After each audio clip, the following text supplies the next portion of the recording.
In 1947, in caves near the Dead Sea, someone found ancient scrolls that had been hidden for nearly 2,000 years.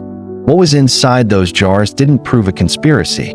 It gave scholars something far more valuable: evidence.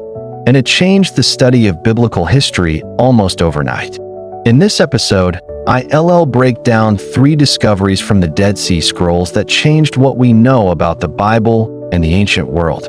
No hype, just the clearest, most important takeaways. The story begins in the Judean desert, not far from a place called Qumran.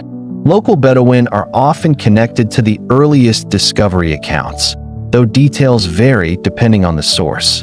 But here's what matters: scrolls and fragments were recovered from caves, and scholars soon realized they were ancient, some dating back to the Second Temple period, centuries before and around the time of Jesus. Discovery number 1. The scrolls gave us biblical manuscripts far older than the copies most people had ever heard of. Before the 20th century, many widely used Hebrew Bible manuscripts available to scholars were copied much later in history. The Dead Sea Scrolls pushed the physical evidence back, closer to the era when these texts were being copied and preserved. That doesn't mean every line was identical everywhere, but it gave historians a real baseline: ancient, datable material that could be compared and studied. Discovery number 2. When scholars compared the scrolls with later biblical texts, they found something that surprises many people. In many places, the wording is remarkably close, but there are also variants, differences in spelling, word order, or occasional phrasing. That can sound alarming until you remember how ancient texts were copied. For centuries, scribes copied by hand. Small variations happen naturally over time.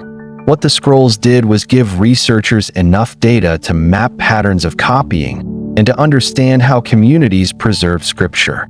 Discovery number 3. The Dead Sea Scrolls aren't only copies of biblical books. They also include commentaries, prayers, community rules, and writings that show what at least one Jewish community believed and practiced in that era. This is huge for biblical history because the Bible didn't appear in a vacuum.